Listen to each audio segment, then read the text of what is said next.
چند وقت پیش تو تهران توی حسینیه ای منبر میرفتن، یه جوان اومد نزدیک 30 سالش، گفت من با شما چند دقیقه کار دارم. گفتم آقا بنویس. گفت نوشتنی نیست. گفتم ببین منو قبول داری؟ گفت آره. من چند ساله با جوانا کار میکنم، تربیتی فرهنگی، کسی که نتونه حرفشو بنویسه بعدم نمیتونه بگه. 1 و 2 و 3 و 4 بکن بنویس. گفت باشه خداحافظ. فردا شب که اومدیم یه نامه داد به ما، من بردم خونه، نامه رو که خوندم به این همونیه که من در به در دنبالش میگشت. فردا شب اومد گفت که چی شد؟ گفتم من نوکرتونم، من میخوام با شما یه چند دقیقه صحبت کنم. وعده کردیم و گفت که منو چجوری میبینید شما؟ گفتم من نه رمبالم نه جادوگرم، من چی بگم؟ گفت نه زاری. گفتم بچه هیئتی و زد زیر گریه، گفت خاک تو سر من کنن تا بدونی من چه جنایات کردم، چه گناهایی کردم. فقط خوبه‌ای که میتونم بگم از گناهایی که کردم اینه که مادرمو چند بار کتک زدم، پدرمو زدم، دیگه عرق و شراب و کارهای دیگه شو دیگه سله علاست. گفتم بس الان اینجوری؟ گفت حضرت زهرا دستمو گرفت. حاج آقا من سرطانی بودم. سرطانی میدونی یعنی چی؟ گفتم یعنی چی؟ گفت به کسی سرطانی میگن که نه زمان حالیشه نه مکان، نه شب عاشورا حالیشه نه تو حسینیه، نه مکان میفهمه نه. گفت من سرطانی بودم. یه خونه مجردی با رفیقامون درست کرده بودیم، هر کیو جور میکرد تو این خونه مجردی اونجا رخت خواب گناه و معصیت. گفت شب عاشورا هر چی زنگ زدم به رفیقام هیچ کدوم در دسترس نبودن، نه نمازی نه حسینی هیچ. گفتم اینا همش آخونده در آوردن و 2 تا عرب با هم دعواشون شده و به ما چه. میگفت ماشین رو برداشتم گفتم برم یه سرکی چیش میگرده گشتی بزن. تو راه که میرفتم یه خانومی دیدم، دختر خانوم چادری داشت میرفت حسینیه. خلاصه اومدم جلو و یه اصطلاحی جوونا دارن، من اصطلاح نمیگم. خلاصه سوار ماشینش کردم با هر مکافاتی که بود میرسونم تو. خلاصه بردمش تو اون خانه مجردی.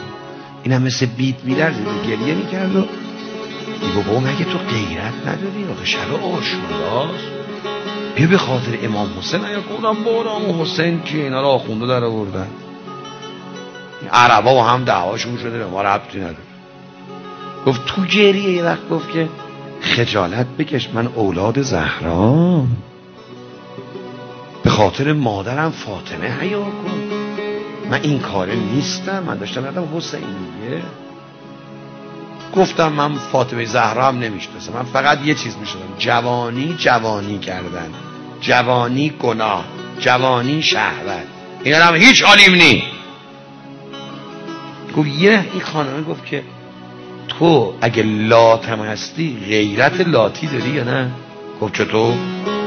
خودت داری میگی من زمین تا آسمون بره گناه، این همه گناه کردی، بیا امشب رو مردونگی لوتیوار به حرمت مادرم زهرا گناه نکن. اگه دست به مادرم زهرا نگیره برو هر کاری دلت میخواد بکن. گفت ما غیرتی شد. لباسام پوشیدم و گفتم یالا چادر رو سرت کن ببینم، امشب میخوام تو عمرم برای اولین بار به حضرت زهرا اعتماد کنم، ببینم این زهرا میخواد چیکار کنه مادر. یالا سوار ماشینش کردم اومدم نزدیک حسینیه که میخواست بره، پیادهش کرد. از ماشین که پیاده شد داشت گریه میکرد. وقتی گریه میکرد و در رو زد به هم دم شیشه گفت ایشالله مادرم فاطمه دستتو بگیره، خدا خیره، آبروی منو نبردی.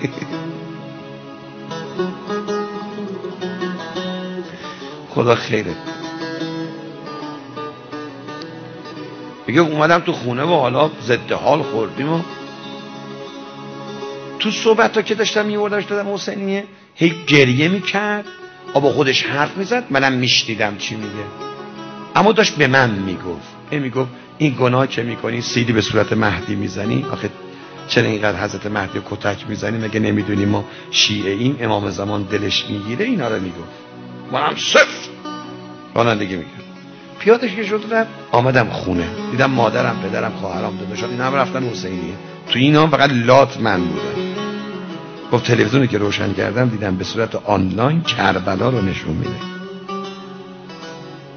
صفحه تلویزیون 2 تیکه شده، تیکه راستش خود بین الحرمین و گاهی زری ها نشون میده، تیکه دومش قسمت دوم صفحه تلویزیون یه تعزیه و شریخونی نشون میداد، یه مش عرب با لباس عربی خشن با چپیای قرمز، یه مش بچه ها با لباس عربی سبز، اینا رو با تازیانه میزدن و تو خاکا میکشوندن. میگفت من که تو عمرم گریه نکرده بودم، یاد حرف این دختره افتادم. گفتم وای، یه عمر دارم تازیانه به مهدی میزنم. میگفت پا تلویزیون دلم شکست.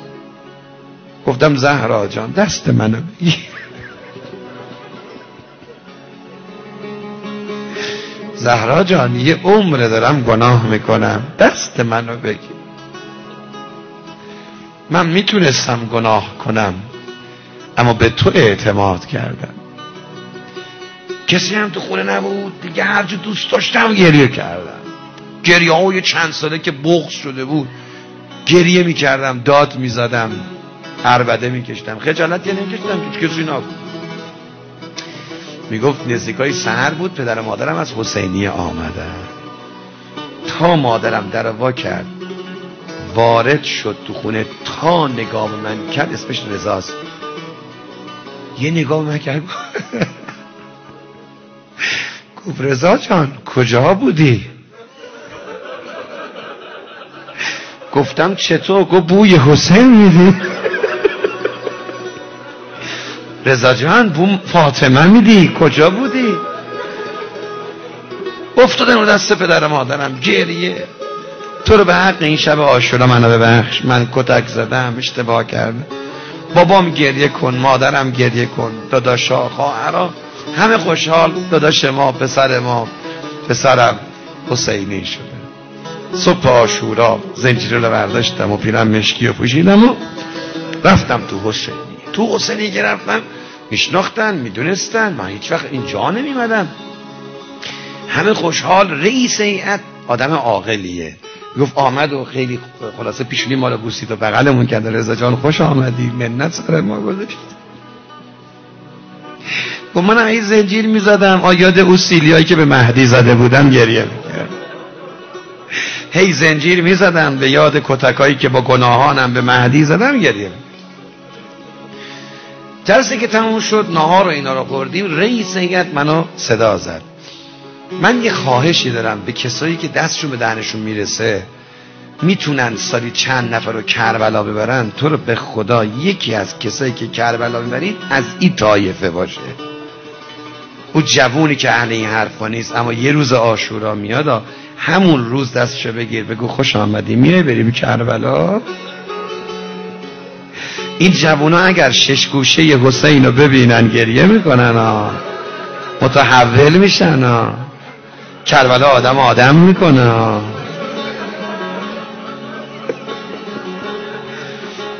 اومد من گفت رضا جان میای کربلا؟ تو کربلا من پول ندارم. گفت نوکرتم، پولی یعنی چی؟ خودم میبرم. میگفت حاج آقا هنوز ماه سفر تموم نشده بود دیدم بین الحرمینه.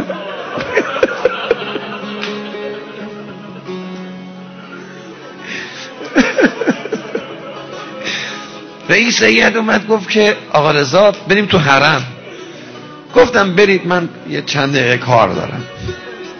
تنها که شدم زدم تو صورتم گفتم حسین جان میخوای با دل من چی کار کنی؟ زهرا جان من یه شب تو عمرم به تو اعتماد کردم، کربلاییم کردی؟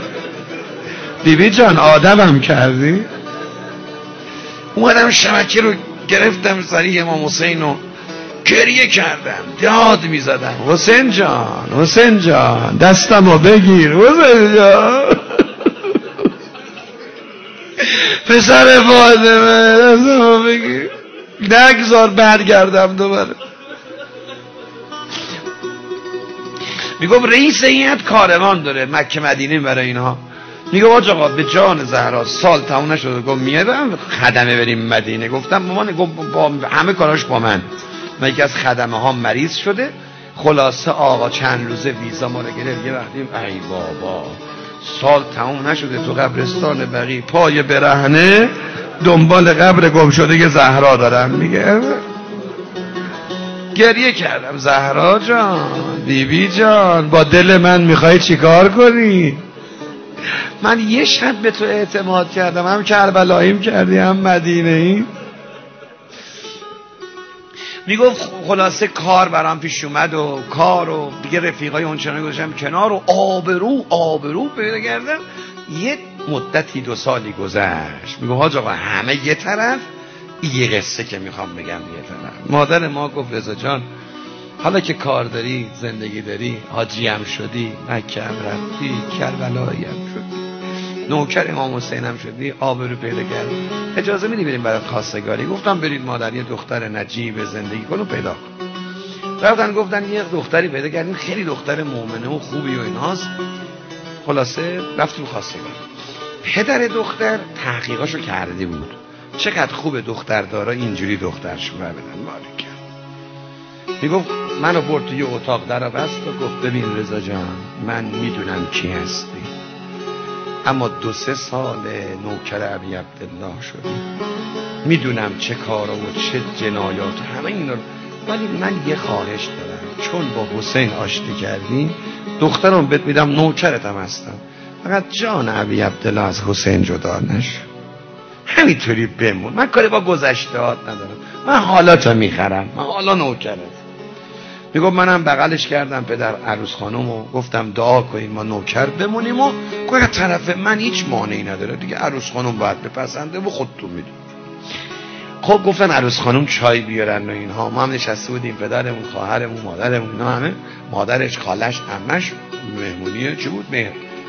خواستگاری بودی. عروس خانم وقتی سینی رو آورد گذاشت جلوی ما، یه نگاه به من کرد، یه وقت گفت یا زهرا. سینه از دستش ول شد و گریه و از سالون نرفته خورد رو زمین. مادرش، خالش، مادر من، خواهر ما رفتن زیر بغلش رو گرفتن و بردنش توی اتاق. میگم من دیدم آجا فقط صدا شیون از اتاق بلند، همه فقط یه کلمه میگن یا زهرا. من دلم مثل سیر و سرگه می نوشید، چه خبره؟ مادرم ها صدا زدم، گفتم مادر چیه؟ گفت مادر میدونی عروس خانم چی میگه؟ گفتم چی میگه؟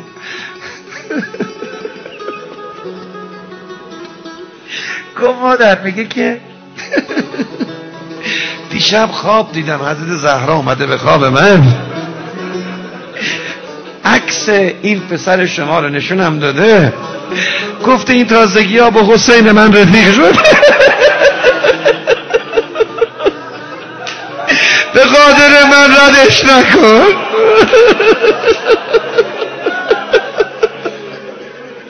مادر دیشب فاطمه سفارش تو کرده، به خدا جوان اگر اعتماد کنید، رفاقت کنید، زهرا آبروتون میده، دنیاتون میده، آخرتتون میده. یا زهرا